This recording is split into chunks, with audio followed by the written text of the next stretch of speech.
Praise the Lord. இந்த கால வேளையிலும் மறுபடியும் உங்களை சந்திப்பதில் மிக்க மகிழ்ச்சி அடைகிறேன். இந்த நாளிலும் நாம் ஒரு வேத வசனத்தை தியானிப்போம். ஏசாயா 42 அதிகாரம் 3 வசனம். ஏசாயா 42:3. அவர் நெறிந்த நாடலை முறியாமலும் மங்கி எறிகிற திரியை அணையாமலும் நியாயத்தை உண்மையாக வெளிப்படுத்துவார். இந்த வசனத்தில் நான் வாசிக்கிறோம், அவர் நெறிந்த நாணலை முறிக்காமலும் மங்கி எறிகிற திரியை அணைக்காமலும் நியாயத்தை வெளிப்படுத்துவார் என்பதாக ஏசாயை கொண்டு சொல்லப்படுகிறது. இந்த வசனத்துடைய முதல் பகுதியில் அவர் நெறிந்த நாணலை முறிக்காதவர். நாணல் என்று சொன்னாலே தண்ணீர் ஓரமாய் வளரக்கூடியதான ஒரு செடி. அதனால் அதை வேறு எந்த ஒரு பயன்பாட்டுக்கும் உதவாது. முந்த நாட்களில் அந்த நாணல், அந்த செடியினால் அந்த நாணலுடைய இளைய பேப்பர்களை உருவாக்குவதற்கு, எழுதுகோள்களை பயன்படுத்துவதற்காக, எழுதுகோள்களை செய்வதற்காக அந்த நாணலை பயன்படுத்துவார்கள். நாணல்னு சொன்னாலே ஒரு சத்துவமற்றது, ஒரு பலன் இல்லாதது. பொதுவாக சொல்வார்கள், இவன் நாணலை போல எந்த பக்கம் வேணுமெல்லாம் சாய்வான் அப்படின்னு கிராமத்தில் சொல்லுவதை நம்ம கேட்டிருக்கிறோம். இந்த நாணலும் காற்று எந்த பக்கம் எல்லாம் வீசுகிறதோ அந்த பக்கம் எல்லாம் அசையக்கூடியது, சாயக்கூடியதான ஒரு தன்மை உள்ளதுதான் அந்த நாணல். அந்த நாணல்னால வேறு எந்த பிரயோஜனம் இல்லை. அது ஒரு ஒரு தூணாக, ஒரு கட்டடத்துக்கு ஒரு ஷெட்டு போடுவதற்கு ஒரு தூணாக பயன்படுத்த முடியாது, அல்லது ஒரு கோலாக எடுத்து பயன்படுத்த முடியாது. அது ஒரு செடி, அது பயனற்றதான ஒன்று. அது காற்றடிக்கிற பக்கம் எல்லாம் சாயக்கூடியதான ஒரு தன்மை உள்ளது, சீக்கிரமாய் காய்ந்து போகக்கூடிய தன்மை உள்ளது. இந்த நாணல் காய்ந்து போனால், அது நெறிந்து போனால் அது விறகு கூட பயன்படாது, புகைந்து போகக்கூடியதான ஒரு தன்மை உள்ளது. ஆனால் அது மொத்தமே அது பயனற்றதான ஒரு செடி. ஆனால் இங்கே நான் வாசிக்கிறோம், நெறிந்த நாணலை அவர் முறிக்காத தேவன் என்பதாக. இன்றைக்கு நம்மள அநேகர் என்ன செய்கிறோம், நாணலை போல இங்கே போனால் என்னுடைய வாழ்க்கையில் ஒரு மேன்மை உண்டாகுமா, அங்கே போனால் என்னுடைய வாழ்க்கையில் ஒரு உயர்வு உண்டாகுமா, இதை செய்தால் நான் வாழ்க்கையில் முன்னேற முடியுமா, இல்லை அதை பண்ணினா நான் ஒரு வெற்றியுள்ள வாழ்க்கை வாழ முடியுமா என்று சொல்லி பல பக்கமாக அலைபாய்ந்து கொண்டிருக்கிறதான அநேகரை நம்மால் பார்க்க முடியும். எனக்கு படிப்பு இருக்குது, அங்கே போனால் நான் வெற்றி அடைய முடியும், எனக்கு பலன் இருக்குது, இங்கே போனால் நான் வெற்றி அடைய முடியும் என்று சொல்லி தங்களுடைய படிப்பு, தங்களுடைய ஞானம், தங்களுடைய அறிவு, தங்களுடைய செல்வம், தங்களுடைய எல்லா திறமைக்கு பின்னாடி அங்கங்கே போய் எல்லா இடத்துலையுமே தோல்வி அடைந்து இனி என்னால் ஒன்றுமே முடியாது என்று சொல்லக்கூடியதான சூழ்நிலையில் வரும்போது கூட ஆண்டவர் தள்ளாத தேவன். ஒருவேளை படிப்பு இருக்கிறது, பலன் இருக்கிறது, செல்வம் இருக்கிறது, எனக்கு ஆள் பலம் இருக்கிறது, நான் அதை பண்ண முடியும், இதை பண்ண முடியும்னு சொல்லி எல்லா இடங்களிலும் சென்று தோல்வி அடைந்து நெறிந்து போய் இனி என்னால் ஒன்றுமே முடியாது, என் வாழ்க்கையை முடித்து கொள்ள வேண்டியதான், அப்படி உள்ள சூழ்நிலை கூட ஆண்டோட சமூகத்தில் வரும்போது ஆண்டவர் அவர்களை உருவாக்க, ஒன்றுமில்லாமல் இருந்து உருவாக்க அவர் வல்லமை உள்ள தேவனாக இருக்கிறார். பிரியமானவர்களே, இன்றைக்கி அநேகருடைய வாழ்க்கை அப்படி தான் இருக்குது. தங்களுடைய பலன், தங்களுடைய சாமர்த்தியத்தை பயன்படுத்தி முடியாத சூழ்நிலையில் தங்களுடைய உயிரையும் மாய்த்து கொள்ளுகிறார்கள், தங்களுடைய வாழ்க்கையை முடித்து கொள்ளுகிறார்கள். இனி என்னால் ஒன்றுமே ஆகாது என்று சொல்லி ஒரு தாழ்வு மனப்பான்மைக்குள்ள தள்ளப்படுகிறார்கள். ஆனால் அந்த சூழ்நிலை கூட ஆண்டவரிடத்தில் வரும்போது ஆண்டவர் தள்ளாத தேவன். என்னிடத்தில் வருகிறவனை நான் புறம்பே தள்ளுவது இல்லை என்று நாம் வாசிக்கிறோம். இப்போ ஆண்டவருடைய சமூகத்தில் யார் வந்தாலும் தள்ளாத தேவனாய் காணப்படுகிறார். அவையத்தில் சவுலை குறித்து தியானிக்கும் போது புதிய ஏற்பாட்டில் உள்ளதான சவுல், அந்த சவுல் கமாலியலின் பாதத்தருகே கற்று தேர்ந்ததான ஒரு வேத அறிஞன், ஒரு நல்ல வேதபாரகன், நன்றாக வேதத்தை அறிந்தவர், வேதத்தினுடைய எல்லா நியாய பிரமாணங்களை கற்று தேர்ந்தவர். அவர் சொல்லுகிறாரு, நான் இஸ்ரவேல் வம்சத்தான், பென்யமீன் கோத்திரத்தான், குற்றம் சாட்டப்படாதவன், நியாயப்பிரமாணத்தின்படி குற்றம் சாட்டப்படாதவன் என்று சொல்லி தன்னுடைய திறமைகளை, தன்னுடைய வம்சத்தை, தன்னுடைய தகுதியை அவர் சொல்லி கொண்டிருக்கிறார். சொல்லி கொண்டு வரும்போது இதெல்லாம் இருந்தாலும் இயேசுவுக்காக எல்லாமே நான் நஷ்டம் என்று விட்டேன் என்று சொல்லுகிறார். இதை விட காரணம் என்ன? அப்போஸ்தலர் 9ஆம் அதிகாரத்தில் வாசிக்கும் போது சவுல் தேவனுடைய ஜனங்களை துன்பப்படுத்தும்படியாக, தூசிக்கும்படியாக, அவளை சிறைச்சாலையில் கட்டி அவளை ஆண்டவரை மறுதலிக்கும்படியாக பண்ணதான ஒரு மனிதன், தேவனுடைய பிள்ளைகளை துன்பப்படுத்தினவன். இந்த சவுல் கமாலியலின் பாதத்தருகே கற்று தேர்ந்தவர். மாத்திரமல்ல, இவர் சனகரிப்பு சங்கத்தில் ஒரு உறுப்பினராக இருந்திருக்க வேண்டும். காரணம், ஸ்தேவான் கொல்லப்படுவதற்கு, கல்லறியப்படுவதற்கு இவர் சம்மதித்தார் என்று சொல்லப்பட்டுகிறது. இவர் வேத அறிஞர். இவர் வேதத்தை கமாலின் பாதத்தருகே கற்று தேர்ந்தபடினாலே இவருடைய வார்த்தைக்கு செல்வாக்கு உண்டு. ஆகினாலே அந்த ஸ்தேவானை கல்லறிவதற்கு இவர் சம்மதித்தார் என்று சொல்ல வேண்டுமானால், அவர் அந்த சனகரிப் சங்கத்தில் ஒரு உறுப்பினராக, ஒரு முதன்மையானவராக, அந்த சங்கத்தில் ஒரு பெரிய ஆளாக இருந்திருக்க வேண்டும். இவரோட வார்த்தை அங்கே செல்வாக்கு இருக்கிறது.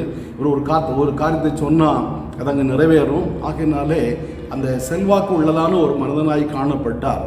ஆகையினர் தான் தேவனுடைய ஜனங்களை பிடிக்கும்படியாக பிரதான ஆசிரியரிடத்திலிருந்து அதிகாரம் பெற்று நிருபங்களை வாங்கி கொண்டு தமஸ்குக்கு வருகிறார்.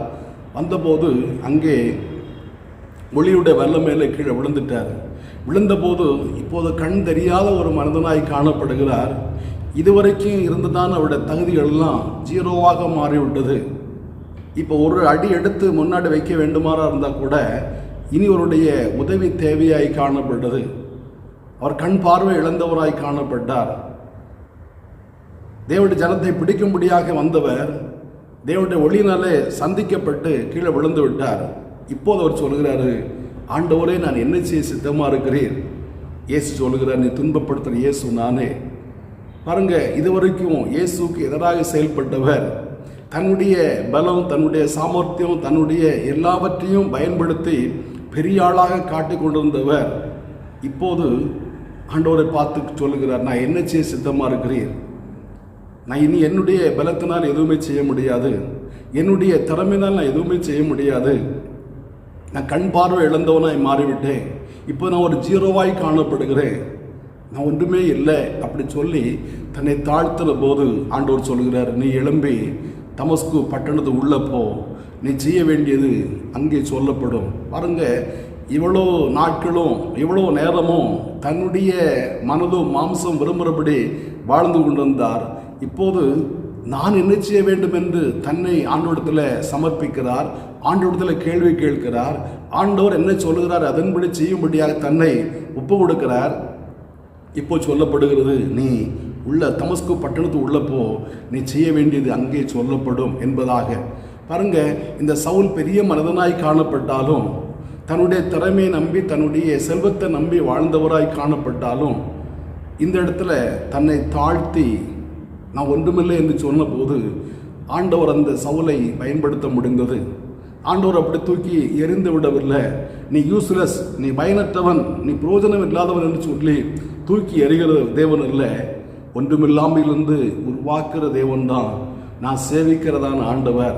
இந்த சவுலை ஆண்டவர் பயன்படுத்தினார். புதிய ஏற்பாட்டில் ஏறக்குறைய எபிரேயரோடு சேர்த்து 14 நிருபங்களை எழுதினதான ஒரு ஆக்கியோனாக, ஒரு ஆசிரியராக காணப்படுகிறார். எபிரேய நிருபம் யார் எழுதுன்னு சொல்லப்படவில்லை. ஆனால் அதோடைய உரை நடைகளை பார்க்கும்போது பவுல் எழுதினதாக கருதப்படுகிறது. 14 நிருபங்களை எழுதக்கூடிய ஒரு பெரிய அறிஞராக, ஒரு பெரிய வேதத்தை, அதாவது ஜனங்களுக்கு சபைகளை உருவாக்கினார், ஜனங்கள் ஆலோசனை சொன்னார். 14 நிருபங்களை எழுதி சபையை பலப்படுத்தினார், விசுவாசிகளை பலப்படுத்தினார். இன்றைக்கும் அந்த நிருபங்களை நாம் வாசித்து பலப்பட்டு கொண்டிருக்கிறோம். அவ்வளோ பெரிய மனிதனாக மாற்ற ஆண்டவரால் முடிந்தது. ஒருவேளை இந்த வார்த்தை கேட்கிற உங்களுடைய வாழ்க்கையில் கூட, நான் இனி ஒன்றுக்குமே ஆகாதவன், நான் பயனற்றவன், என்னால் ஒன்றுமே முடியாது என்று சொல்லி நீங்கள் தாழ்வு மனப்பான்மையோடு இருக்கிறவர்களாக இருந்தாலும் நீங்கள் ஆண்டோட சமூகத்தில் வருவீர்களானா, அவர் நெறிந்த நாணலை முறிக்காதவர், மங்கி எறிகிற திரியை அணைக்காத தேவனாய் காணப்படுகிறார். இனி என்னால் ஒன்றுமே முடியாது என்று சொல்லி அநேகர் தற்கொலைக்கு நேராக போகிறார்கள். அநேகர் இனி என்னால் ஒன்றுமே ஆகாது, என்னால் யாருக்குமே பிரயோஜனம் இல்லை, நான் ஒரு நெறிந்த நாணல், நான் பயனற்றவன் என்று சொல்லி தவறான முடிவுகளுக்கு போய் கொண்டிருக்கிறதான அநேகரை நாம் பார்க்கிறோம். ஆனால் அந்த சூழ்நிலையிலும், நெறிந்த சூழ்நிலையிலும், ஒன்றுமில்லாத தகர்க்கப்பட்ட சூழ்நிலையிலும் ஆண்டவருடைய சமூகத்தில் வரும்போது ஆண்டவர் உம்மை மேன்மை உள்ளவளாக மாற்ற அவர் வல்லவராய் காணப்படுகிறார்.